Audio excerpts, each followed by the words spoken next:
एक छोटा सा घेरा बनाकर बैठ जाएं, अपने ही लोग इकट्ठे हो जाएं, तो ये ज्ञान बाहर तक नहीं जा सकता, ये ज्ञान दूसरों तक नहीं जा सकता।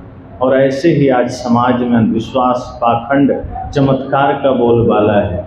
जहाँ देखो वहीं अंधविश्वास, जहाँ देखो वहीं पाखंड, छोटी छोटी चीज़ों में पाखंड हो रहा है। तो इसलिए इन बातों पर हम सबको गौर करना चाहिए। चूँकि मैंने कल कहा था कि मैं विचार नास्तिक और आस्तिक पर रखूंगा, लेकिन सत्संग 2 सत्र में हो गया, तो अभी मैं कुछ पाखंड पर ही चर्चा करूंगा, अंधविश्वास पर, जो लोग छोड़ नहीं पाते। कल भी मैंने थोड़ी सी बात कही थी कि कबीर पंथ में भी बहुत से पाखंड चलते हैं, बहुत से अंधविश्वास चलते हैं, और वो इतना गहरा हो गया है कि हमें आभास तक नहीं होता कि हम पाखंड कर रहे हैं। दूसरे सत्र में हम नास्तिक पर चर्चा कर लेंगे, आस्तिक पर।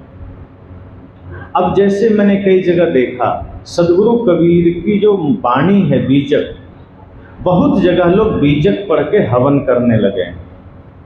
अब जो हवन से कुछ होने जाने वाला नहीं है, और जिस बीजक से समस्त पाखंड का निपटारा होता है, सारे अंधविश्वास कटते हैं। अब संतों ने क्या किया, नया नाटक शुरू कर दिया कि बीजक के ही शब्द पढ़ पढ़ करके स्वाहा करते हैं। वो 2-4 लाइन बोल लेंगे और फिर बोलेंगे स्वाहा, और आग में डाल देंगे जौ तेल घी, जो कुछ भी धूप बत्ती है। तो बहुत जगह जब मैंने देखा तो मुझे हैरानी कि जो सदगुरु कबीर बाहर के सारे कर्मकांड को, पाखंड को मिटाने का प्रयास किया, आज हम कैसे हो गए कि उनकी उन्हीं वाणियों से पाखंड कर रहे हैं। बीजक पढ़कर हम हवन कर रहे हैं, बीजक पढ़ करके हम तमाम प्रकार के यज्ञ कर रहे हैं। और यह बात सिर्फ सदगुरु कबीर नहीं कहते हैं कि बाहर का यज्ञ छोटे यज्ञ हैं, छोटी बात है। वो करना मतलब कोई बहुत फायदे की चीज़ नहीं। आग जला लिया और कहीं आपने उसमें जौ तेल घी डाल दिया, आम की लकड़ियाँ डाल दी, अन्य जो कुछ भी नैवेद्य सामग्रियाँ हैं आपने डाल दिया, उसका कोई विशेष लाभ नहीं है। कृष्ण भी कहते हैं अर्जुन से कि अर्जुन, द्रव्य यज्ञ और ज्ञान यज्ञ में ज्ञान यज्ञ श्रेष्ठ है। द्रव्य यज्ञ तो बहुत छोटी सी बात है, साधारण सी बात है, वो तो कोई भी कर लेगा, लेकिन ध्यान रखना ज्ञान यज्ञ महान है, श्रेष्ठ है। और ज्ञान यज्ञ यही सत्संग है, जहाँ हम गुरु संत के सामने बैठ करके, समझो ये सत्संग ज्ञान कुंड है, और इस ज्ञान कुंड में गुरु के सामने हम अपने दोषों को चढ़ाते हैं, उसको डाल करके स्वाहा करते हैं। स्वाहा मतलब जला देना। तो जब हम अपने दोषों को, अपने बुराइयों को हवन कुंड में डालते हैं, ज्ञान कुंड में डालते हैं, वो ज्ञान यज्ञ हो गया। सदगुरु कहते हैं कि ज्ञान यज्ञ श्रेष्ठ है। इसलिए बीजक आदि ग्रंथ आपकी बुराइयों को जलाने के लिए है, वो आम की लकड़ियां जलाने के लिए नहीं, वो जौ तिल घी जलाने के लिए नहीं है। लेकिन आज लोग बीजक की चौपाइयाँ, बीजक के पद, बीजक की साखियाँ जौ तिल घी जलाने में उपयोग कर रहे हैं, उससे अपने जीवन की बुराइयां मिटाने में उपयोग नहीं करते। बीजक से हमारे भ्रम मिटे, इसका उपयोग हम नहीं करते हैं। बीजक से हमारे जीवन में शांति आए, इसका प्रयास हम नहीं करते हैं। या भगवान बुद्ध की वाणी धम्मपदम है, आप उसको भी पढ़ करके अपने जीवन की तमाम बीमारियों को, विकारों को, बुराइयों को मिटा सकते हैं। लेकिन आज उसका भी उपयोग सिर्फ पूजा के लिए हो रहा है। आज जितने भी महान संतों की वाणियाँ हैं, जिन्होंने सत्य कहा है, जिन्होंने यथार्थ कहा है, आज हमने उनकी वाणियों को सिर्फ इतना ही प्रयोग किया है कि बस रटना शुरू कर दिया है, और उसके नाम पर हवन, पूजा और झूठ भ्रम फैलाना शुरू कर दिया। बहुत सी जगह कहानियाँ अब लोग गढ़ने लगे, कहीं कबीर साहब के बारे में, कहीं भगवान बुद्ध के बारे में, कहीं महावीर के बारे में, कहीं संत रैदास के बारे में, तमाम चमत्कार गढ़े जाने लगे। यथार्थ से हम कोसों दूर चले गए। किसी ने कहा कि कबीर साहब भैंस से वेद मंत्र बुलवा देते थे, और हम लोगों ने मान भी लिया। अब यही बात कोई राम के लिए कहता है, कृष्ण के लिए कहता है, तो हम लड़ लेते हैं कि नहीं, ऐसा नहीं हो सकता। और यही बात किसी ने कबीर साहब के लिए कह दिया तो हम वहाँ विवेक नहीं लगाते, हमें लगता है नहीं कबीर साहब को करवा ही दिए होंगे, भैंसा जरूर वेद मंत्र पढ़ा होगा। अब ये नासमझी हमारे भीतर आ गई कि भैंसा वेद मंत्र कैसे पढ़ सकता है, इस पर हम गौर नहीं कर पाते। भैंसा वेद मंत्र कैसे पढ़ेगा, कबीर साहब ने कैसे पढ़वा दिया। आदमी तो पढ़ नहीं पा रहा है, भैंसा कैसे पढ़ देगा। ऐसी ही तमाम बातें कि सदगुरु कबीर शमशान घाट में गए, जब रामानंद जी ने उन्हें दूध लेने के लिए भेजा तो वो शमशान घाट में मरी हुई गाय के पास चले गए और कहते हैं कि वो मरी हुई गाय के हड्डियों को इकट्ठा करके और वहीं चारा रख दिया और वो गाय जीवित हो गई और जीवित होकर के दूध दे दी। अब ये इतना भयंकर चमत्कार कबीर साहब के लिए जोड़ा गया, ये संभव ही नहीं है। बल्कि सदगुरु कबीर ने वहां ऐसा कोई चमत्कार नहीं किया, उन्होंने तो रामानंद जी को सिर्फ जगाया। और कैसे जगाया, उन्होंने ये दर्शाया कि मान लो मरी हुई गाय है, उनकी हड्डियां पड़ी है, तो सदगुरु कबीर साहब वहां जाकर कमंडल रख दिए, डिब्बा रख दिए कि गौ माता दूध दे दो। तो उधर रामानंद जी ने देखा कि बहुत देर हो गई, अभी तक कबीर दूध लेकर नहीं आए। उन्होंने अपने किसी अन्य शिष्य को भेजा कि देखो कबीर दूध लेने गए हैं, अब तक लौटे नहीं। तो एक शिष्य निकले और पता किए तो पता चला कि कबीर साहब गांव में नहीं गए, मरघट में चले गए, जहां गाय मरने पर या बैल मरने पर उधर लोग चीर फाड़ कर देते हैं, उधर डाल देते हैं। तो शिष्य को बड़ा आश्चर्य हुआ कि दूध लेने तो गांव में जाना चाहिए, गौशाला में जाना चाहिए, कबीर साहब ये शमशान घाट की तरफ क्यों चले गए। तो वहां गए तो देखते हैं कबीर साहब एक मरी हुई गाय के पास कमंडल रख कर बैठे हैं, गौ माता दूध दे। वो लौट कर आया, रामानंद जी से कहा कि कबीर साहब तो पागल हो गए। कहा क्या हुआ, कहा मरी हुई गाय के पास कमंडल लेके बैठे हैं कि दूध दे दो। रामानंद जी ने कहा सच में? कहा लेकिन क्यों, मरी हुई गाय कैसे दूध दे देगी, इतना तो कबीर को ज्ञान होना चाहिए। भगवान को मुझे दूध पिलाना है, देर हो रही है पूजा में, कबीर मरघट क्यों चले गए, समझ में नहीं आता। शिष्यों ने कहा कि हम लोगों से तो बात नहीं बनेगी, कहीं हम गए और कबीर साहब ने कुछ हमें ही समझा दिया, आप ही जाइए। रामानंद जी ने कहा ठीक है मैं ही जाता हूँ।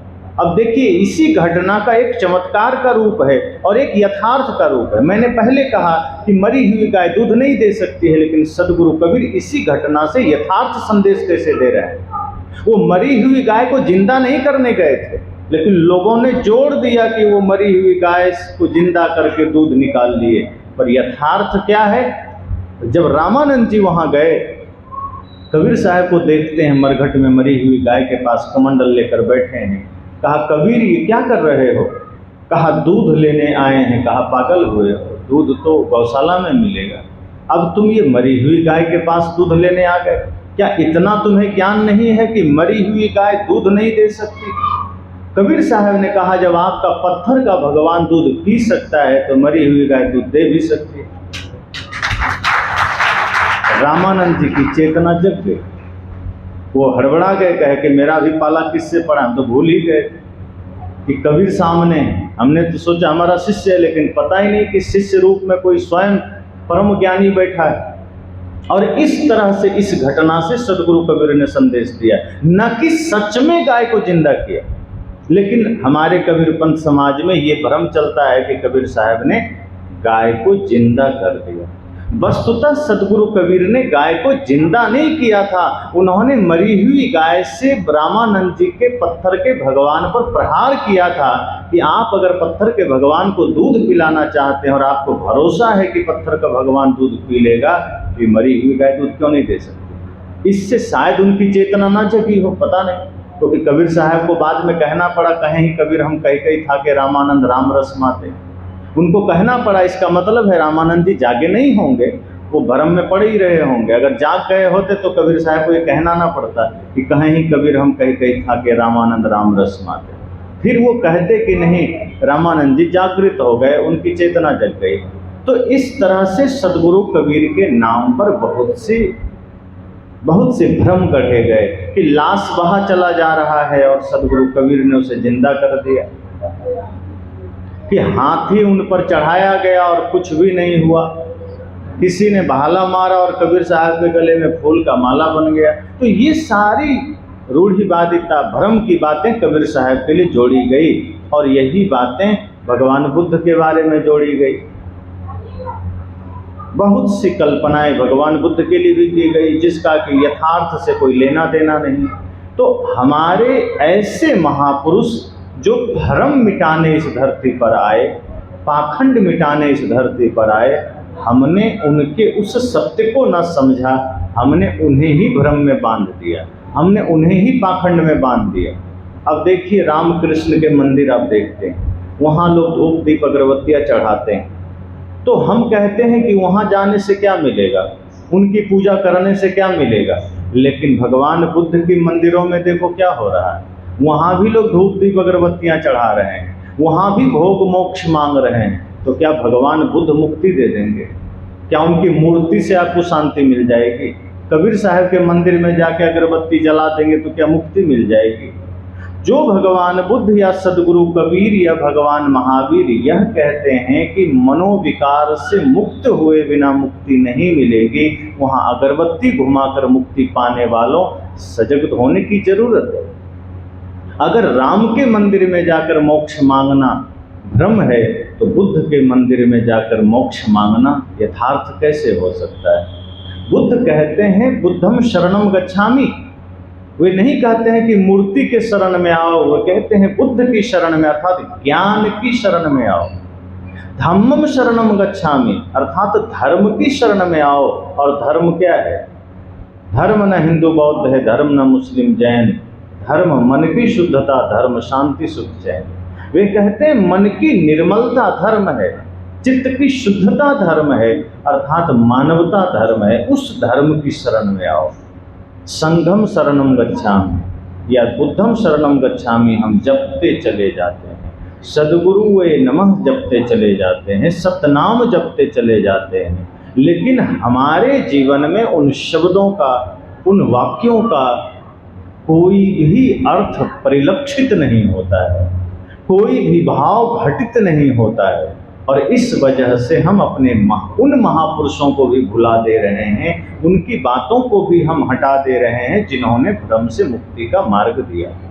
अब सदगुरु कबीर को मानने वाले लोग, भगवान बुद्ध को मानने वाले लोग अगर ग्रह लगन के चक्कर में पड़ जाएं, अगर धन वर्षा यंत्र के चक्कर में पड़ जाएं, दिशा सूल के चक्कर में पड़ जाएं, शुभ अशुभ के चक्कर में पड़ जाएं, तो सोचो उन्होंने कबीर और बुद्ध को क्या जाना।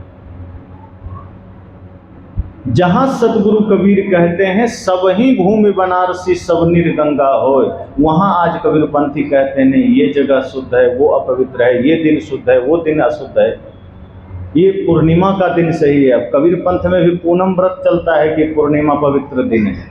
कबीर साहब कहते हैं नित्य अमावस नित्य संक्रांत नित्य नित्य नवग्रह बैठे पांति। अगर तुम्हारा मन पावन है, तुम्हारा मन शुद्ध है, तुम्हारा मन पवित्र है, तो तुम्हारे लिए प्रतिदिन पूर्णिमा का दिन है, तुम्हारे लिए प्रतिदिन अमावस्या का दिन है, प्रतिदिन संक्रांति का दिन है। और मन गंदा है तो पूर्णिमा के दिन भी आप कचड़ा ही सोचेंगे, मन गंदा है तो पूर्णिमा के दिन भी आप बुरा ही सोचेंगे। सदगुरु कहते हैं कि हर दिन शुभ हो सकता है अगर आपका मन शुभ हो जाए, हर दिन पवित्र हो सकता है। लेकिन आज हम कबीरपंथी लोग भी, भगवान बुद्ध को मानने वाले भी, हमने भ्रम को अपने जीवन में जगह दे दिया। अब कहीं गाड़ी में जा रहे हैं, बहुत कम लोग होंगे जो ये सब नहीं मानते होंगे, अन्यथा अभी कबीर पंथ में भी इतने भ्रम पड़े हैं कि गाड़ी चल रही है और अचानक बिल्ली इस पार से उस पार चली गई तो आदमी गाड़ी खड़ा कर देता है कि रास्ता काट दिया, बिल्ली ने रास्ता काट दिया। इतना बड़ा आदमी 50, 60, 70, 80 किलो का, बेचारी 2-4 किलो की बिल्ली निकल गई, घबरा गया कि बिल्ली ने रास्ता काट दिया। और हम सोचते हैं खतरा हो गया। आदमी को कौन समझाए कि खतरा बिल्ली के लिए हो गया कि तुमने रास्ता काट दिया है। बिल्ली के जीवन पर आफत आ सकती है, क्योंकि आदमी से ज़्यादा खतरनाक दूसरा कोई नहीं है। बिल्ली को तो पता भी नहीं होगा कि मैंने रास्ता काटा और आदमी का बुरा होगा, पर आदमी इतना बुरा सोच लेता है कि बिल्ली का जरूर बुरा हो जाए। लेकिन आदमी सोच रहा है बिल्ली पार हो गई खतरा हो जाएगा, कुत्ता पार हो गया तो नहीं सोचता, शेर पार हो जाए तब भी नहीं सोचता, गाय पार हो गई तब भी नहीं सोचता। सूअर भी पार हो जाए तो नहीं सोचता, लेकिन बिल्ली में पता नहीं क्या रखता है। किसी ने कह दिया, किसी ने बता दिया, हमें डर हो गया कि कहीं बिल्ली पार हो गई, अब खतरा हो जाएगा। और बिल्ली के पार होने से खतरा नहीं होता। खतरा कब होता है? जब बिल्ली इस पार से उस पार चली गई और हमारा मन धीरे धीरे उसी चिंतन में चला गया कि कुछ हो तो नहीं जाएगा, कुछ हो तो नहीं जाएगा। अब कुछ हो तो नहीं जाएगा इतना प्रबल रूप से माइंड में चलने लगता है कि उसी हिसाब से हमारा शरीर व्यवहार करने लगता है और फिर समस्या खड़ी हो जाती है और फिर सच में कुछ हो जाता है। तो बिल्ली के रास्ता पार करने से नहीं हुआ था, वो हमने मन में इतना भय पैदा कर लिया, इतना समस्याएं पैदा कर लिया कि वो सच में घटित हो गया। तो सद्गुरु कहते हैं कि हम भ्रम से मुक्त हो सकें। आप शुद्ध मन से, पवित्र मन से, सावधानी से धरती पर कहीं भी जाइए, किसी भी जगह जाइए, सब भूमि बनारस की भूमि है, सभी भूमि काशी की भूमि। अगर मन गंदा है तो काशी में बैठा हुआ आदमी भी पाप करेगा। मान लीजिए काशी पवित्र भूमि है, अयोध्या पवित्र भूमि है, गंगा सागर पवित्र भूमि है, जगन्नाथपुरी पवित्र भूमि है। अब इस अयोध्या का ही ले लीजिए या बनारस का ले लीजिए, तो क्या जितने लोग वहाँ रहते हैं सभी धर्मात्मा हैं? कोई कह सकता है 100% लोग धर्मात्मा हैं क्या? मैंने कल ही उदाहरण दिया था वृंदावन का कि वृंदावन पवित्र भूमि है, लेकिन होटल वाले, रिक्शा वाले, चाय वाले, कमरे वाले, आप चले जाइए, सब अधार्मिक लोग बैठे हैं, सब एक से एक दुष्ट पापी लोग बैठे हैं। उसी पवित्र भूमि में अधर्मी लोग भी बैठे हैं। उनका उद्धार क्यों नहीं हुआ? उनका कल्याण क्यों नहीं हुआ? उनका मन क्यों नहीं बदला? और हम सोचते हैं कि कोई अच्छी जगह चले जाएंगे तो कल्याण हो जाएगा। सद्गुरु कहते हैं सबही भूमि बनारसी सब निर्गंगा हो। आपका मन निर्मल है तो आपका घर का आंगन, आपकी गांव की गलियां भी वृंदावन की गलियां बन सकती है। अगर आपका मन पवित्र है तो आपका गांव, आपका शहर ही अयोध्या धाम बन सकता है। और मन गंदा है तो अयोध्या में बैठे हुए के लिए भी उसे पाप की नगरी होगी, वो भगवान का धाम नहीं हो सकता है। तो सद्गुरु कबीर ने कहा कि मन से ये भ्रम मिटा देना कि इस दिन पूजा करेंगे तो कल्याण हो जाएगा।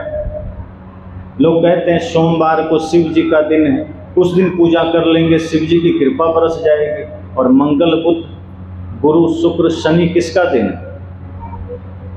अगर सोमवार भगवान शिव का दिन है तो सोमवार को तो कोई पाप होना ही नहीं चाहिए। सोमवार के दिन तो कोई गाड़ी एक्सीडेंट करने ही नहीं चाहिए। सोमवार के दिन तो किसी को गोली लगनी ही नहीं चाहिए। सोमवार के दिन तो कोई पाप धरती पर नहीं होना चाहिए। क्या शिव जी इतना नहीं कर सकते कि जो उनका दिन है कम से कम उसी दिन ठीक कर लें? जैसे लोग कहते हैं ना कि सांसदों ने अपने अपने स्तर से एक एक गांव को गोद में ले लिया। जब भारतीय जनता पार्टी की सरकार बनी थी तब ये नियम लागू हुआ कि जितने भी सांसद हैं एक एक गांव को गोद लेंगे और उसका विकास करेंगे। तो बहुतों ने किया भी, बहुतों ने नहीं भी किया, लेकिन जिसने गोद लिया उसकी जिम्मेदारी बनी ना कि इस गांव का विकास करें।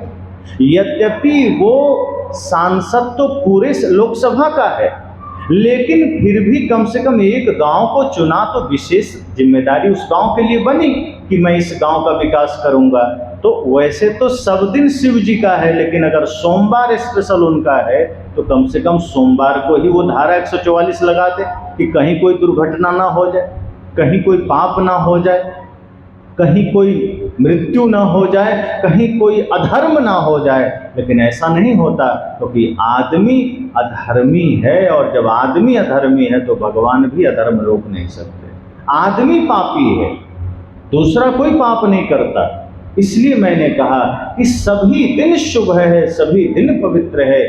तय यह करना है कि हमारा मन कितना शुद्ध है, हमारा मन कितना पवित्र है। अगर हमारा मन गंदा है तो सोमवार को भी पाप कर लेंगे, हमारा मन गंदा है तो कबीर जयंती के दिन भी हम हत्याएं करने पर चले जाएंगे, हमारा मन गंदा है तो हम कितना भी पवित्र त्यौहार हो हम गलत ही करेंगे। अब जैसे दिवाली का त्यौहार कितना पवित्र त्यौहार है, अंधकार दूर करने का त्यौहार है, प्रकाश जलाना है, ज्ञान का प्रकाश। लेकिन उस दिन भी कितने लोग दारू पी करके और जुआ खेलते हैं। तो दिवाली भी उसके लिए गंदगी फैलाने का ही त्यौहार बन गया। दिवाली ज्ञान का प्रकाश फैलाने का त्यौहार होने के बाद भी अधिकांश लोग अगर नशा करके जुआ खेल रहे हैं तो वो दिवाली जो ज्ञान का कारण बन सकता था वो भी अधिकांश लोगों के लिए पाप का कारण बन गया। होली जो कि रंगों का त्यौहार है और वह रंग कोई बाहरी रंग नहीं बल्कि ज्ञान का रंग है, प्रेम का रंग है, सत्य का रंग है, अहिंसा का रंग है।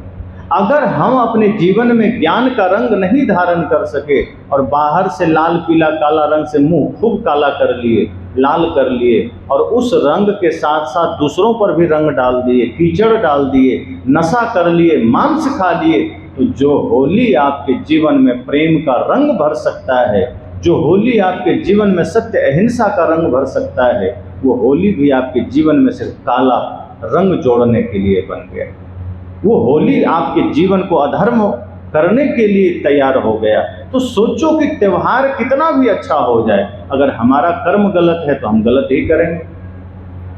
कितना भी बढ़िया नियम बना दिया जाए, अभी स्वच्छ भारत अभियान की बात चल रही है, अब कितना भी बढ़िया नियम लगा दिया जाए, लेकिन भारतीय लोगों की पहचान है कि कूड़ादान रखा है लेकिन कूड़ा बगल में फेंक कर चल देंगे, थोड़ा सा कष्ट नहीं उठाएंगे कि कूड़ादान कहीं रखा है तो थोड़ा 10 कदम बढ़ करके उसमें डाल दें, या थूकने के लिए कोई जगह निर्धारित की गई है कि यहाँ थूकें, या लिख दिया गया कृपया यहाँ ना थूकें, तो आदमी इतना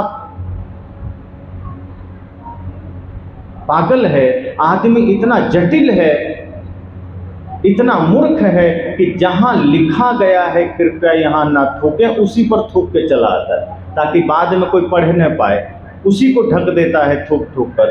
कहीं लिख दिया जाए कि यहाँ पर पेशाब ना करें तो वहीं पर करके आता है कि लिख दिया तो उससे क्या, हम तो वहीं करेंगे। तो आदमी, भारतवर्ष का आदमी, अब देखो सारा धर्म यही है, आप सोचो, भगवान बुद्ध यहीं हुए, महावीर यहीं हुए, कृष्ण यहीं हुए, राम यहीं हुए, कबीर यहीं हुए, सुर तुलसी मीरा यहीं हुए, इतने बड़े बड़े महापुरुष इस भारत भूमि में हुए, लेकिन आप यहाँ देखो तो नियम की धज्जियाँ उड़ी हुई है, कानून की धज्जियाँ उड़ी हुई है, स्वच्छता की धज्जियाँ उड़ी हुई है, सारे पाखंड, सारे आडंबर भारतवर्ष में फैला हुआ है।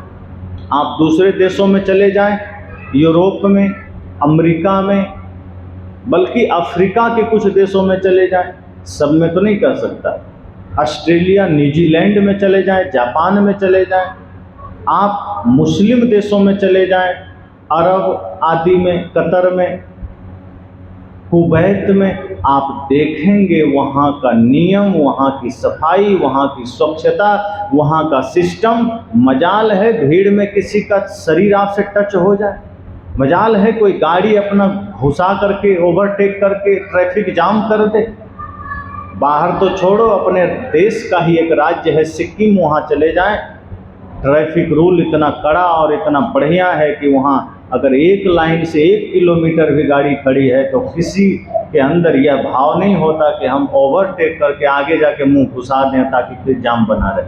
लेकिन अब भारत में देखो, 10-20 लोगों की भीड़ भी मार्केट में हो तो एक दूसरे से कंधा ठोक के चला जाएगा, किसी को पैर ठोक के चला जाएगा, गाड़ी से इधर उधर सटा के चला जाएगा, कहीं थूक के चला जाएगा, कचरा फेंक के चला जाएगा, पूरा नरक मचा के चला जाएगा।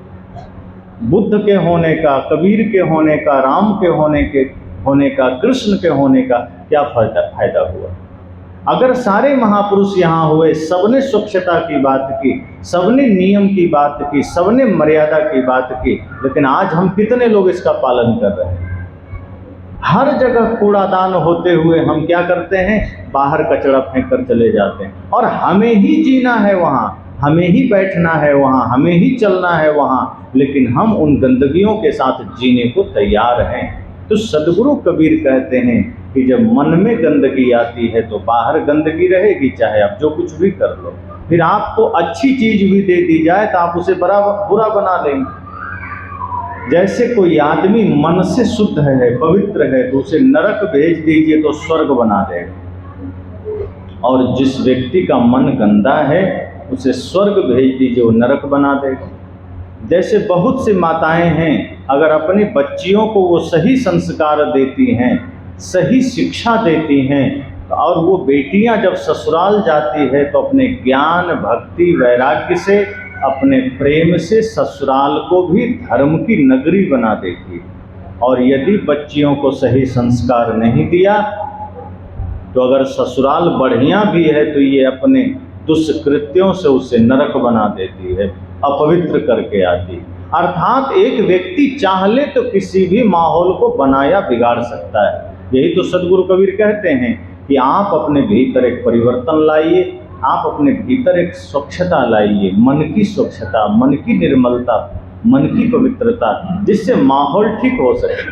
हम निर्भर करते हैं कि जगह ठीक होनी चाहिए, सदगुरु कहते हैं नहीं, मन ठीक होना चाहिए। आपका मन ठीक है तो जगह ठीक हो जाएगी। पांडवों का मन ठीक था तो खांडव प्रस्थ को भी इंद्रप्रस्थ बना दिया, और दुर्योधन का मन गंदा था तो उसने हस्तिनापुर को भी कचड़ा घर बना दिया। कृष्ण कहते हैं जिसका मन शुद्ध होगा वो जंगल में भी मंगल कर सकता है, उसको भी पावन बना देगा। ऋषि मुनि जंगल में रहते थे पहले, आप देखो ऋषि मुनियों की कुटिया को, कितने स्वच्छ होते थे, कितने सुंदर होते थे। कोई महल नहीं होते थे, अट्टालिकाएं नहीं होती थी, कोई राज दरबार नहीं होते थे, फूस की झोपड़ियां हैं, लकड़ी के खंभे हैं, और वो इतने खूबसूरत होते थे, इतने शांत होते थे, इतने निर्मल होते थे कि राजा महाराजा भी वहाँ जा कर के सुकून पाते थे। लेकिन बड़े बड़े महलों में देखो इतने सारे विसंगतियाँ हैं, कहीं छल है, कहीं कपट है, कहीं बाहर की गंदगी है, भीतर की गंदगी है। सदगुरु कहते हैं मन अगर शुद्ध होगा तो आप नरक को भी स्वर्ग बना दोगे, मन गंदा होगा तो आप स्वर्ग को भी नरक बना दोगे। इसलिए सदगुरु कहते हैं कि बाहर की चीज़ों पर ध्यान मत दो कि कोई दिन अच्छा होता है, सब दिन अच्छा है। सोमवार अच्छा है, मंगलवार भी अच्छा है, बुधवार भी अच्छा है, गुरुवार भी अच्छा है, शुक्रवार भी अच्छा है, शनिवार रविवार भी अच्छा है। सातों दिन अच्छा है, बस आपका मन अच्छा होना चाहिए। एक सज्जन ने कहा कि गुरुजी बताएं, हम घर का नींव रखना चाहते हैं, कौन दिन रखें? हमने कहा जिस दिन आप फ्री हैं और मन आपका ठीक है उस दिन रख लीजिए। कहा नहीं, पंडित जी कह रहे थे गुरुवार को रखना, उस दिन अच्छा दिन है, मुहूर्त निकाला। मैंने कहा अगर गुरुवार को रखोगे तो क्या ये घर सदा बना रहेगा? और अगर एक दिन दो दिन आगे पीछे रख लोगे तो क्या घर टूट जाएगा? कौन दिन खराब है, कौन दिन अच्छा है, ये कौन तय करेगा कि कौन दिन बढ़िया कौन दिन खराब? यह सिर्फ आपका मन तय करता है, यह आपका विचार तय करता है। ये बाहर कोई आदमी कैसे तय कर देगा कि यह दिन अच्छा होता है? और अगर यह दिन अच्छा है, मान लो गुरुवार अच्छा है, तो उस दिन क्या कोई गलत काम धरती पर नहीं होगा? जो दिन अच्छा है उस दिन तो कोई गलत काम होना ही नहीं चाहिए, और जो दिन बुरा है उस दिन कोई अच्छा काम नहीं होना चाहिए। कई बार लोग कहते हैं कि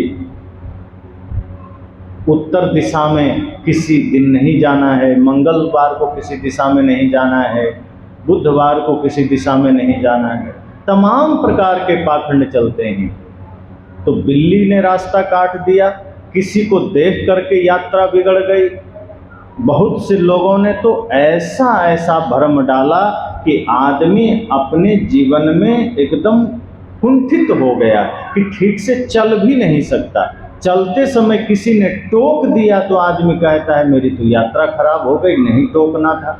अब किसी ने छींक दिया तब भी आदमी परेशान हो गया कि छींक दिया। अब एक बार छींका तो खराब हो गया, डबल छींक दिया तो ठीक हो गया। अब बेचारे को छींक आई होगी, नाक में सुरसुरी हुई होगी, अचानक छींक दिया, तुम्हारी यात्रा से क्या लेना देना? और अगर वो 2 बार छींक दिया तो यात्रा अच्छी हो जाएगी, 1 बार में बुरी हो जाएगी। और कोई 10 बार छींक दिया तब क्या हो, उसका कुछ नहीं पता चलता है कि उसके बाद क्या होगा। तो ये सारे भ्रम में हम जी रहे हैं, और ये मैं दूसरों की बात नहीं कर रहा है, ये सारे भ्रम मैं कबीरपंथियों में देखा हूँ कि ये सब मानते हैं। और कई लोग जब निकलेंगे तो हाथ पर श्वास चेक करते हैं कि कौन सा श्वास चल रहा है, चंद्र नाड़ी चल रही है कि सूर्य नाड़ी चल रही है। सूर्य चल रहा है तो ठीक है, तब चलना चाहिए। अगर चंद्र चल रहा है लेफ्ट बाएं, तब यात्रा खराब हो सकती है। ये सारे भ्रम चलते हैं। तो तमाम प्रकार के पाखंड को सदगुरु कबीर ने मिटाने का प्रयास किया। दूसरी बात, इस धरती पर यह भी चल रहा है कि अगर आपके जीवन में कोई कष्ट है, आपके जीवन में कोई पीड़ा है, तो समाधान आपको हर जगह मिल जाएगा। और वो समाधान क्या है? अंगुली में अंगूठी पहन लीजिए, समाधान हो जाएगा। अंगूठी से समाधान है, और अंगूठी से सिर्फ आपके जीवन के बीमारियों का समाधान नहीं है, ग्रह अगर टेढ़ा हो गया उसका भी समाधान है। अब मान लीजिए आपके जीवन में बहुत सी समस्याएं चल रही, पीड़ा चल रही, अच्छा नहीं, बिजनेस बढ़िया नहीं चल रहा, परिवार में झगड़े चल रहे हैं, मनमुटाव चल रहे हैं। आप चले गए किसी हाथ दिखाने वाले के पास, अब उसने हाथ देखा, अब वो 2-4 पॉइंट उनके पास बिल्कुल रटा रटाया रहता है कि तुम्हारे जीवन में बहुत परेशानी है। आदमी कहता है हाँ बिल्कुल परेशानी है। अब बताओ कौन ऐसा कहेगा जो परेशानी नहीं? तो वो पहला यही कहेगा आपके जीवन में बड़ी परेशानी है। आदमी कहता है बिल्कुल ठीक कहा आपने। फिर वो कहेगा कि जैसा तुम चाहते हो वैसा परिवार में न पत्नी करती है, न भाई करता है, न बेटा करता है। तो जरा बता दो किसका घर में ऐसा होता है? आप जैसा चाहते हैं 100% कोई नहीं करता हो। तो आदमी कहता है बिल्कुल आप ठीक कह रहे हैं। फिर कहता है तुम जितना कमाते हो उससे ज़्यादा खर्चा हो जाता है। आदमी कहता है बिल्कुल ठीक कह रहे हैं। ये तो सबके साथ वही बात है ना, कमाते ही खर्चा के लिए हो ही जाता है। फिर इस तरह से और कई बातें कि तुम्हारे पीछे ऐसा हुआ, आगे ऐसा होगा, 2-4 कुछ बात में बेचारा और ट्रिक से बता देता है। आदमी कहता है महाराज कृपा करो, आपने बिल्कुल सही सही बता दिया। अब वो कहता है कुछ नहीं, एक अंगूठी देंगे समाधान हो जाए। तो कौन सी अंगूठी है? तो ये काल निवारक अंगूठी है, ये सारे कष्ट हर लेगा। अब अंगूठी का दाम तो 200-400 रुपया है, तुम दे दो, अंगूठी पहन लो। अब अंगूठी पहना दिया, अब एक उंगली में किसी में अंगूठी धारण कर लिया।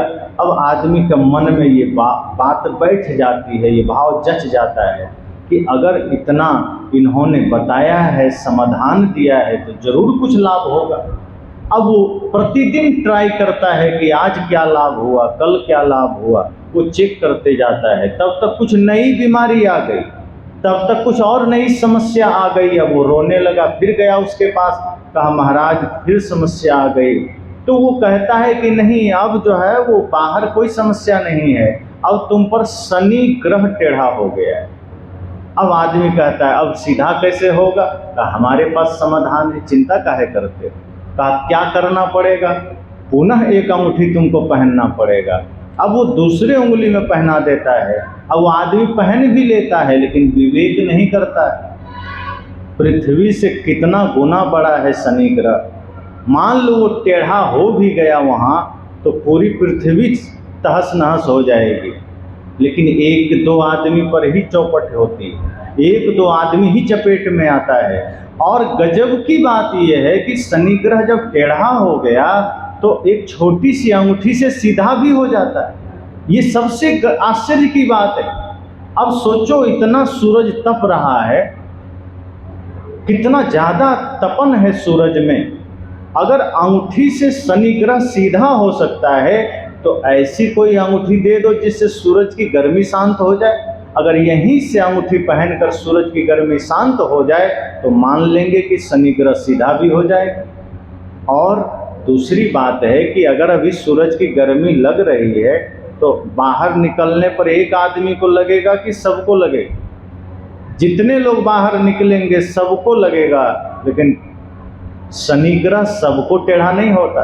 अब ऊपर ग्रह खड़ा है, अगर वहाँ से टेढ़ा होगा तो सब पर होना चाहिए, किसी किसी पर होता है। मतलब वो चुनता है कि इसी पर होंगे और उसी को अंगूठी पहनना पड़ेगा और वही ठीक होगा। तो शनि ग्रह का भ्रम इतना भर दिया गया, किसी का राहु खराब हो गया, किसी का केतु खराब हो गया, किसी का शनि खराब हो गया, और इस नाम पर हजारों अंगूठियां बिक जाती है, लोग बेच देते हैं। और गजब की बात है कि अंगूठी बेचने वाले पर ही राहु केतु चढ़ा होता है, वो कभी ठीक नहीं कर पाता। उसके जीवन में ही शनि ग्रह टेढ़ा है, बेचारा फुटपाथ पर बैठकर अंगूठी बेच रहा है। अगर उसके जीवन में सब कुछ सही होता तो वो क्यों 10, 20, 50 रुपए के लिए मार करता? लेकिन आदमी विवेक नहीं करता है कि नहीं, शनि ग्रह सीधा हो जाएगा। पहले सोचो कि टेढ़ा ही क्यों होगा, वो क्यों होगा टेढ़ा, और किसी के ऊपर टेढ़ा होगा, और टेढ़ा होगा तो क्या आपकी अंगूठी से सीधा हो जाएगा? सद्गुरु कहते हैं कर्म बढ़िया करो, कोई शनि ग्रह कहीं टेढ़ा नहीं होता। किसी चक्कर में मत जाना कि शनि मंदिर में जाके तेल चढ़ाने चले जाना, कि शनि की कुदृष्टि पड़ गई। कुदृष्टि तो हमारी आपकी पड़ती है। अगर हम गलत देखते हैं समाज में, वहाँ विकृति पैदा होती है। शनि देव इसलिए नहीं कहीं बैठे होंगे कि हम दूसरों पर टेढ़ा नजर करें। आदमी टेढ़ा कर रहा है, आदमी गलत दृष्टि कर रहा है, इस पर हम जागते नहीं हैं। और सिर्फ शनि ग्रह की ही अंगूठियां नहीं बिक रही है। आप जब जाएंगे तो ऐसे ऐसे पाखंडी हैं जो आपको धनी बनाने के लिए भी अंगूठी दे रहे हैं, और उसका नाम लिखे हैं धन वर्षा यंत्र। और इसका प्रचार टीवी में भी आता है कि आप अगर धन वर्षा यंत्र ले लेते हैं तो आप धनी हो जाएंगे। आप तमाम तरह के पन्ना पोखराज नीलम का माला या लॉकेट या कुछ भी ब्रेसलेट बनाकर पहन लेंगे तो आपके जीवन में धन आ जाएगा। अगर आप चांदी का कछुआ घर में रख लेंगे तो धन आ जाएगा। चांदी की अंगूठी पहन लेंगे तो धन आ जाएगा। ये भ्रम चलते हैं। कोई ये नहीं कहता कि मेहनत करोगे तो धन आएगा। ये बात कबीर साहब कहते हैं, ये बात भगवान बुद्ध कहते हैं, ये बात महावीर कहते हैं, ये बात कृष्ण कहते हैं, ये बात संत रैदास कहते हैं कि मेहनत करोगे तो धन आएगा, मेहनत करोगे तो सफलता पाओगे। लेकिन पाखंडी लोग कहते हैं कुछ नहीं, कछुआ घर में रख लो धन आ जाएगा।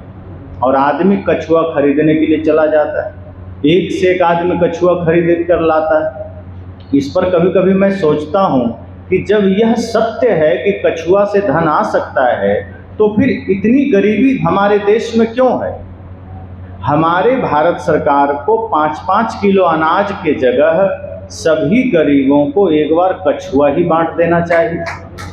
अगर वो सबको कछुआ बांट दें तो सभी लोग अंबानी बन जाएं, सभी लोग धनपति बन जाएं। सरकार को तो पता ही होगा कि कछुआ से धन आता है। अब एक बार खर्चा आएगा, वैसे भी तमाम तरह के फंड देते देते सरकार का खजाना खाली हो जाता है। कहीं किसान सम्मान निधि दे रहे हैं तो कहीं 5 किलो अनाज दे रहे हैं, कहीं वैक्सीन देते चले गए, कहीं किसी को मुआवजा दे दिया, कुछ दे दिया। वो सब पैसा इकट्ठा करके एक बार कछुआ बांट दो, सबको बांट दो, सब करोड़पति अरबपति हो जाए। लेकिन सरकार को पता है कि ये भ्रम है, लेकिन रोक फिर भी नहीं लगा रहे। टीवी में विज्ञापन चल रहा है, टीवी में लोग खुलेआम प्रचार कर रहे हैं कि आप ये धन वर्षा यंत्र ले लो, ये माला ले लो, ये दुनिया भर का ये मंत्र शक्ति ले लो, तुम्हारे जीवन में धन का वर्षा हो जाएगा, धन का अंबार लग जाएगा। ये माता लक्ष्मी का हार ले लो, तुम धनपति हो जाओगे। इतना बांटने के बाद, इतना खरीदने के बाद भी भारत कंगाल बना हुआ। और जापान, अमेरिका, रूस, फ्रांस, कुवैत में किसी लक्ष्मी वर्षा यंत्र नहीं, कोई धन वर्षा यंत्र नहीं। वहाँ के लोग धनपति बने हुए। क्यों? क्योंकि वो मेहनत करते हैं, श्रम करते हैं। तो सदगुरु कबीर ने श्रम की बात की कि आप मेहनत करिए और सही से करिए। आप मेहनत करना नहीं चाहते, आप सोचते हैं कोई गुरु मिल जाए ऐसा जो सिर पर हाथ रख दें काम बन जाए, कोई गुरु मिल जाए जो माला पकड़ा दें काम बन जाए, कोई गुरु मिल जाए जो कोई यंत्र पकड़ा दें काम बन जाए। ऐसे निकम्मे और निठल्लेपन में कुछ भी नहीं बनता। कर्म करना पड़ता है, जब तक कर्म नहीं करेंगे कुछ नहीं मिलेगा। तो अंधविश्वास, पाखंड, चमत्कार तमाम प्रकार के सदगुरु कबीर के जीवन के समय से रहा, पहले से रहा। और ये सारे अंधविश्वास चमत्कार को सदगुरु कबीर ने निकट से देखा, उसे मिटाने का प्रयास किया।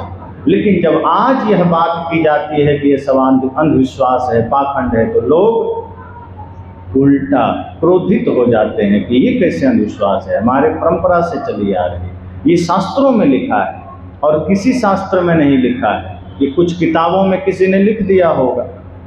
पहली बात तो ये समझ लेना कि सभी किताबें शास्त्र नहीं, और हम लोगों को बरगलाया जाता है कि शास्त्र में लिखा है। संतों ने, ऋषि मुनियों ने शास्त्र सिर्फ उन्हें ही कहा है जो आपको अपनी ओर ले जाए, जिस किताब से स्वयं का पता चले, मैं कौन हूँ यह जान सकें, वही मात्र शास्त्र है। और जिसमें अंधविश्वास है, पाखंड है, इंसानियत के खिलाफ बातें हैं वो कोई शास्त्र नहीं। तो जो प्रेम का मार्ग दे रहा है, जो भक्ति का मार्ग दे रहा है, जो सेवा का मार्ग दे रहा है, वही शास्त्र है।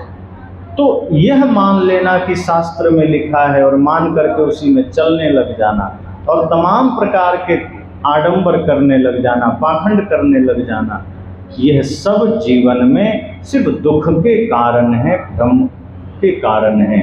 इसलिए मैंने कहा कि सद्गुरु कबीर पंथ में भी, भगवान बुद्ध के मानने वालों में भी, सद्गुरु रविदास को मानने वालों में भी, यहाँ तक कि जितने भी यथार्थवादी संत हुए उनके मार्ग में भी आप देखेंगे धर्म का बोलबाला है, पाखंड का बोलबाला है, गले में माला है, लेकिन हृदय में गुरु का ज्ञान उतरा नहीं है। हाथ में माला है, सिर पर तिलक है, लेकिन माथे के अंदर ज्ञान गया नहीं, दिल में ज्ञान गया नहीं, हाथों में अर्थात आपके कर्म में ज्ञान उतरा नहीं। तो चाहे वो कबीर का ज्ञान हो, बुद्ध का ज्ञान हो, किस काम का है। इसलिए मैंने बार बार यह बातें सदा से कही है कि ज्ञान कोई भी हो, जब तक हम उसे आचरण में उतारेंगे नहीं, वो किसी काम का नहीं। जब हम ज्ञान को आचरण में उतारते हैं तभी वो ज्ञान हमारे काम का होता है। इसीलिए भ्रम से मुक्ति का मार्ग है सद्गुरु कबीर का ज्ञान। अगर कबीर साहब का ज्ञान आपके जीवन में है तो भ्रम टिक नहीं सकता है, किसी भी प्रकार का भ्रम नहीं टिक सकता है। फिर ना तो आप पाखंड में अटक पाएंगे, ना भ्रम में अटक पाएंगे, ना छल में अटक पाएंगे, ना अंधविश्वास में अटक पाएंगे। भूत प्रेत का भी अंधविश्वास चलता है, बहुत लोग मानते हैं भूत होता है। सद्गुरु कबीर कहते हैं ये ब्रह्म भूत सकल जग खाया, जिन जिन पूजा ते जान आया। बहुत से जहाँ शिक्षा का अभाव है वहाँ भूत की भी मान्यता है। बहुत से लोग कहते हैं कि आप माने न माने भूत तो होता ही होता है। मैं कहता हूँ कि इस धरती पर भारत ही नहीं पूरे विश्व में कोई भी व्यक्ति आकर के मेरे सामने सिद्ध कर दे भूत होता है तो जो कहेगा मैं करूँगा, और जहाँ कहे मैं चलूँगा। कहे कि भूत होता है मरघट में कहो तो मैं चल दूँगा। किसी भी शमशान घाट में रात दिन जब कहो चल सकता हूँ, सिद्ध तो कर दे, लेकिन आज तक कोई सिद्ध नहीं कर पाया। जहाँ हमारा आश्रम है बगल में मरघट है, जंगल का क्षेत्र है और भयंकर मरघट है। प्रतिदिन 2-4 लाशें जलती है। नदी का किनारा, आप 10 बजे रात के बाद उधर चले जाएं तो कोई भी नहीं मिलेगा। तो जब एक बार लोगों ने मुझसे कहा कि आप सिर्फ माइक में आकर बोलते हैं, हिम्मत हो तो मरघट में जाके दिखाइए। हमने कहा ठीक है, आपकी जैसी इच्छा है। फिर हमने लाइव YouTube पर, आज भी वो लाइव पड़ा हुआ है, आप अध्यात्म रहस्य टीवी पर खोज लीजिएगा। रात को 11 बजे हम लोग शमशान घाट में गए। 2 साथी गए, हमने कहा एक दूसरे किनारे चले जाओ और हम दूसरे किनारे चले जाएंगे, और वहाँ जा के जलती हुई लाशों के पास खड़े रहे। लकड़ियों से हमने उसको हिलाया डुलाया, हड्डियों को हाथ में उठाया, वहाँ उन लकड़ियों को छुआ, उन्हें समर्पित किए हुए वस्त्रों को हमने उठाया और सब जगह हमने घूमा, कोई भूत नहीं मिला। और हम प्रयास करते रहे कोई तो मिल जाए, अकेले से 2 भला, कम से कम 1 भूत मिल जाए, कुछ तो बात हो जाए, लेकिन कोई मिला ही नहीं। अंत में हम वहाँ के सारे कपड़े उठा लाए, धोती जितनी थी। लोगों ने कहा कि हिम्मत है तो उनका कपड़ा आप आश्रम ले आइए, तो कपड़ा भी ले आए, उसका पर्दा वर्दा बना के टांग दिए। चलो कोई बात नहीं, इसी बहाने भूत आ जाए। नहीं आया। हम जानते हैं शरीर जड़ है, जब इससे चेतना निकलती है, आत्मा निकलती है, तो शास्त्र अनुसार, संतों के अनुसार वह आत्मा कर्म के अनुसार दूसरे शरीर में चला गया, दूसरे गर्भ में चला गया और शरीर को हमने जला दिया, गाड़ दिया। तो जब आत्मा दूसरे शरीर में चली गई, शरीर को हमने जला दिया, तो तीसरा क्या है जो भूत बनकर आएगा? भ्रम के सिवा कुछ नहीं। तो किसी ने कहा नहीं, आत्मा इतना जल्दी गर्भ में नहीं जाती है, वो कुछ समय तक भूत बन के भटकती है। मैंने कहा अपने कहने से हो जाएगा। सारे महापुरुष झूठे हो गए। कहा जाता है बिना शरीर के आत्मा रह ही नहीं सकती है। एक शरीर का कर्म पूरा हुआ नहीं कि दूसरा तैयार हो जाता है। और यह शरीर तो वस्त्र की भांति है, आत्मा को समय नहीं लगता वस्त्र बदलने में।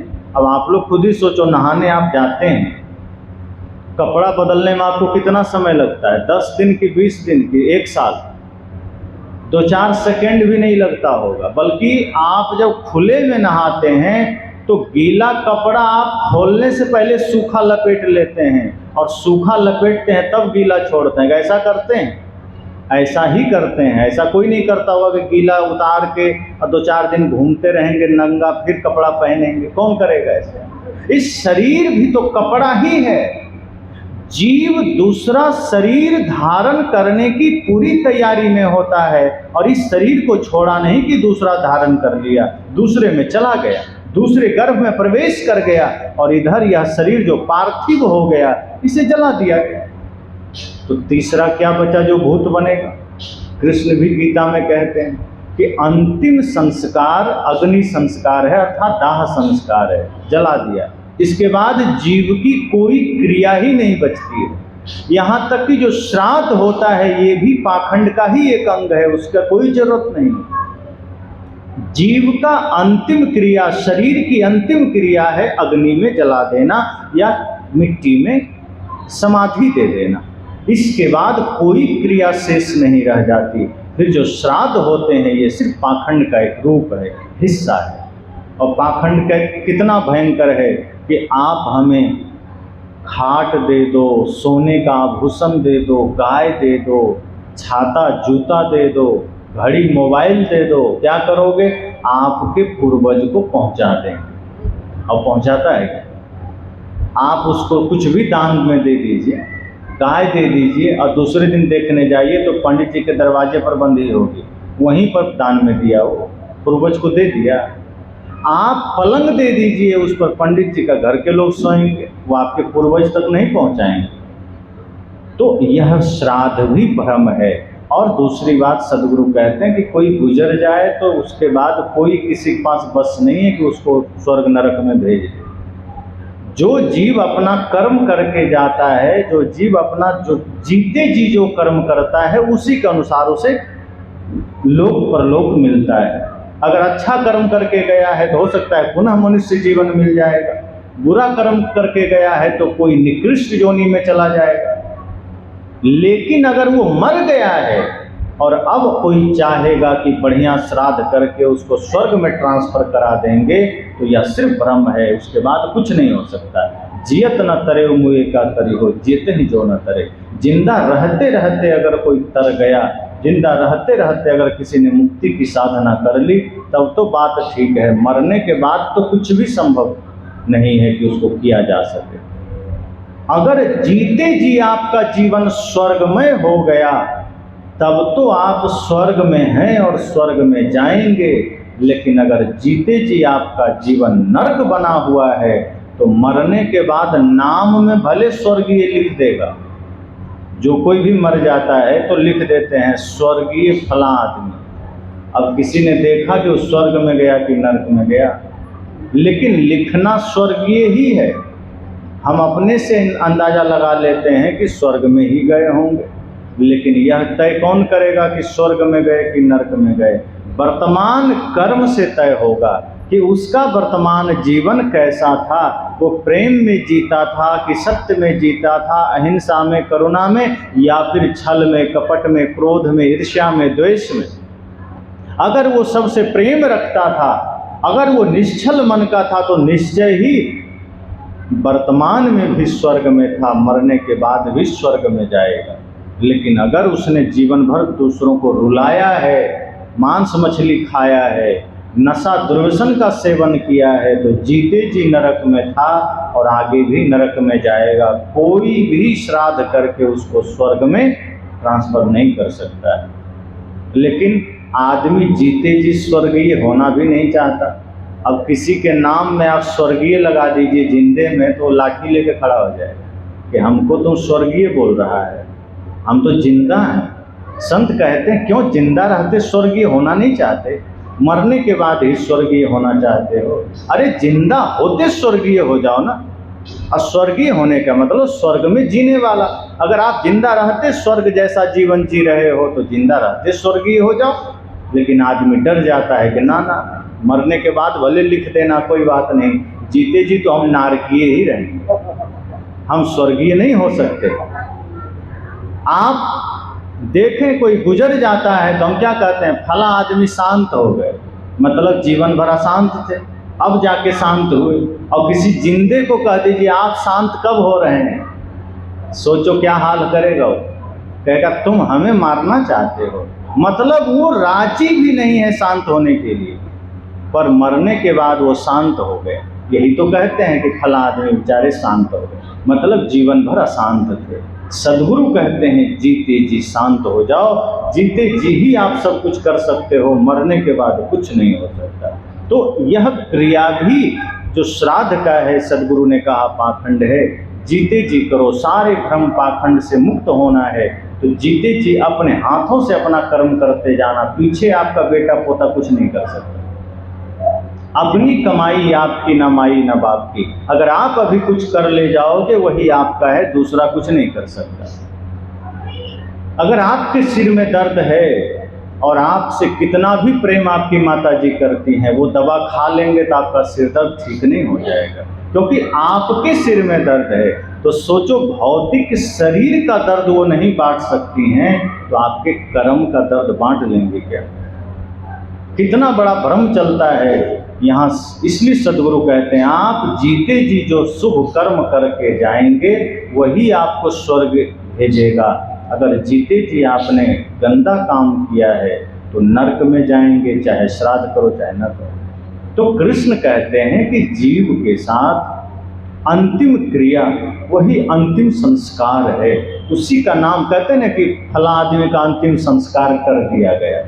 जब अंतिम संस्कार नाम ही है तो उसके बाद और क्या क्रिया बच गई। इसलिए कबीर कहते हैं जो पितरों को पूजता है वो पितर को प्राप्त होंगे। 8वें या 9वें अध्याय में कृष्ण गीता में कहते हैं। इसलिए पितर को पूजना भी मना किया उन्होंने, हम कृष्ण को भी समझ नहीं पाए।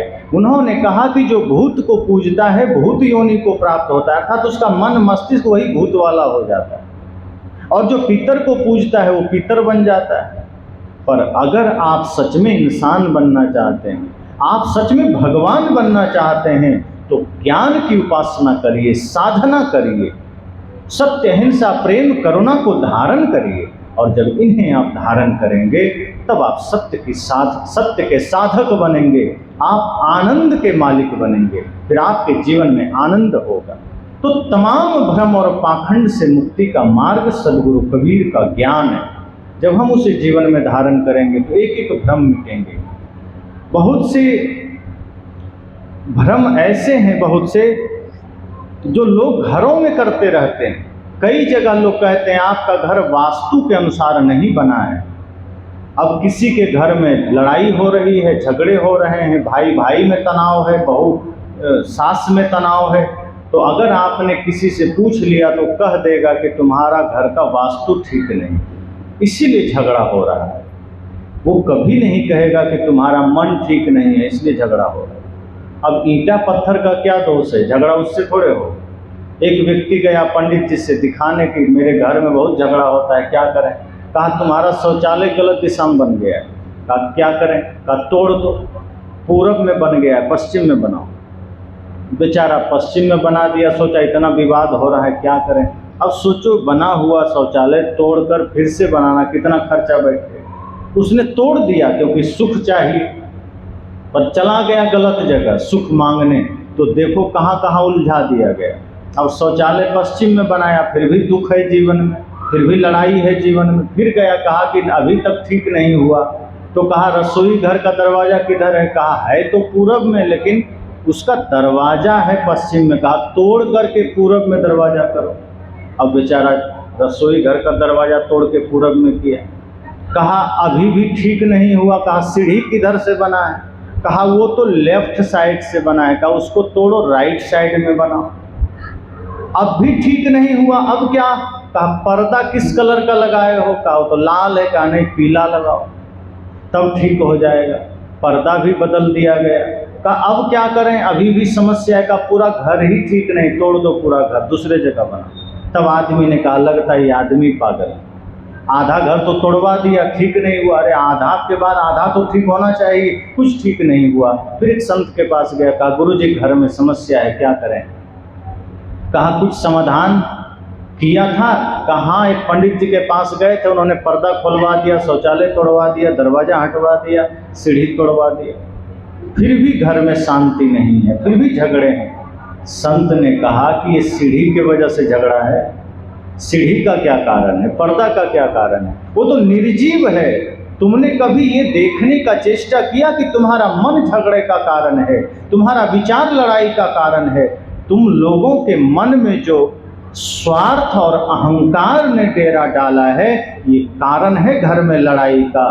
जिस घर में लड़ाई होते हैं, जिन घरों में दीवारें खड़ी होती है, उस घर का लड़ाई का वजह कोई पर्दे, कोई दीवार, कोई शौचालय, कोई रसोई घर नहीं होता, आदमी का मन होता है, विकार होता है, दोष होता है। संत ने कहा तुम आज से संकल्प ले लो, अपने मन को निर्मल करोगे, तुम आज से संकल्प ले लो, अपने मन को शुद्ध करोगे। मैं गारंटी के साथ कहता हूँ पर्दे बदलने की ज़रूरत नहीं है, गारंटी के साथ कहता हूँ सीढ़ियाँ तोड़ने की ज़रूरत नहीं है। तुम्हारा घर स्वर्ग बन जाएगा, तुम्हारा घर मंदिर बन जाएगा। तुम घर तोड़े चले जा रहे हो, भ्रम में लोगों ने डाल दिया कि घर के वजह से हो रहा है, वास्तु के वजह से हो रहा है।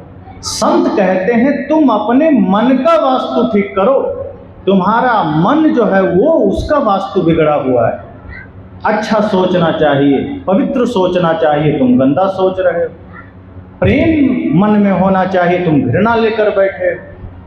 सबकी गुण अपनी हमेशा गलतियां देखा करो, लेकिन हम ऐसा नहीं करते, हम दूसरे का दोष और अपनी अच्छाइयां देखते हैं, इसीलिए झगड़े होते हैं। संत कहते हैं नहीं, जब आंखें खोलो तो संसार में सबकी अच्छाई को देखो, और आंखें बंद करो तो अपनी कमियों को देखो। फिर देखना झोपड़ी में भी रहोगे तो आनंद बरसेगा, और यदि मन में गंदगी है तो सोने की लंका जैसे महल भी तुम्हें मिल जाए तो तुम गंदा ही रहोगे, घर में झगड़े ही करोगे, माता पिता का अनादर ही करोगे, भाई को लात ही मारोगे, पत्नी को भी तुम सताओगे, और कभी सुख शांति समृद्धि नहीं आएगी। इसलिए संत कहते हैं कि अपने भीतर के विकार को मिटाओ, फिर जिस घर में हो घर ही तुम्हारे लिए आनंद का कारण बनेगा। मन